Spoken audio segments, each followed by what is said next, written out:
జననం ఒకటే, మరణం ఒకటే, గమనం ఒకటే గమ్యం. గెలుపు పొందే వరకు అలుపు లేదు మనకు.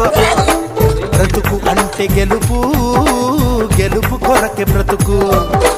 కష్టాలు రాని, కన్నీళ్లు రాని, ఏమైనా కానీ ఎదురేది రాని, ఓడిపోవద్దు, రాజీ పడొద్దు.